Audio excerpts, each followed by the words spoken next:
네, 안녕하세요. 오늘은 국내 1위 가상자산 거래소죠. 업비트를 7년 넘게 이끌었던 이서구 두나무 대표, 이분의 갑작스러운 사임 소식을 좀 자세히 살펴보겠습니다.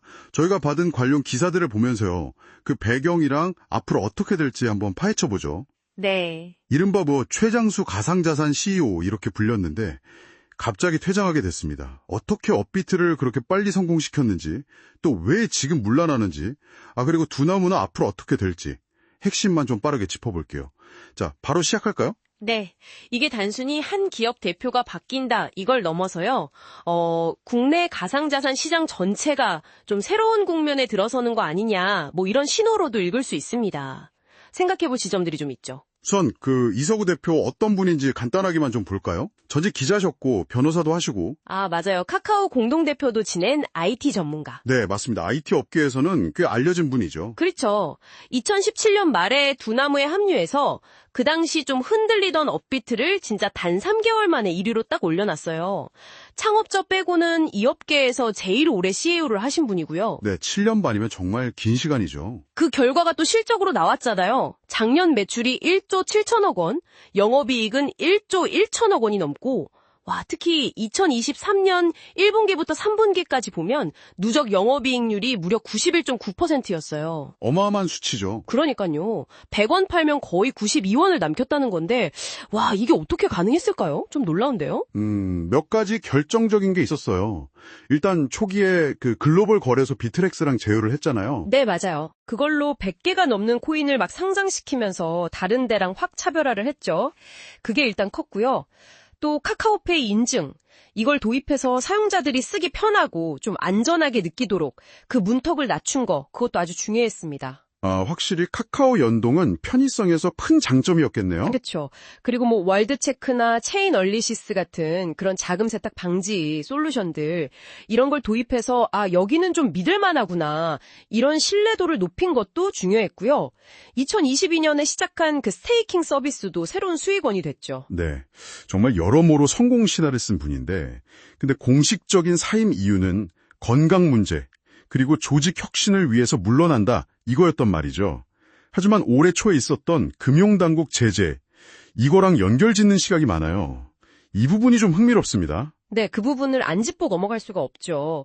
올해 초에 금융위원회 산하의 금융정보분석원, FIU라고 하죠, 이걸. 네, FIU? 여기가 이제 금융거래 정보 분석하고 불법 자금 막는 곳인데, 여기서 업비트가 고객 확인 의무, KYC라고 하죠, 이걸.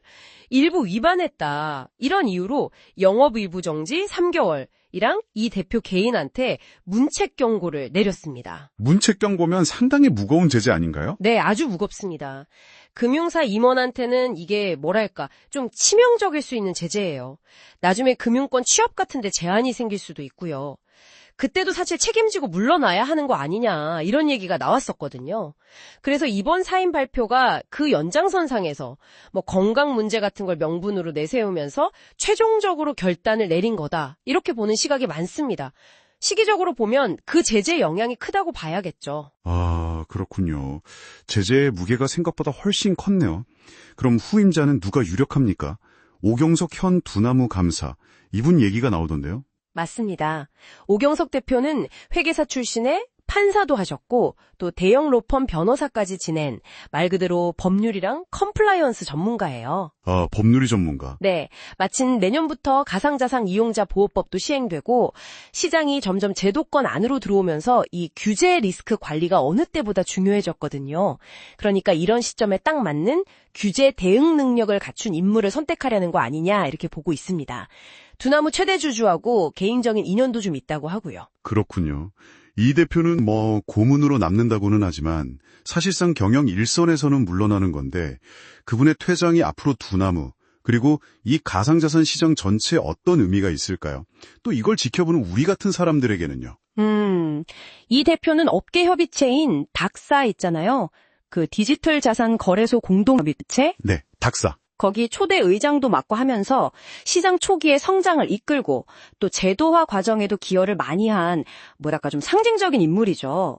그래서 그분의 퇴임은 어떻게 보면 그 격동의 성장기를 지나서 이제는 안정과 규제 준수가 더 중요해진 가상자산 시장의 어떤 새로운 시대를 알리는 그런 신호탄일 수도 있다, 이렇게 봅니다.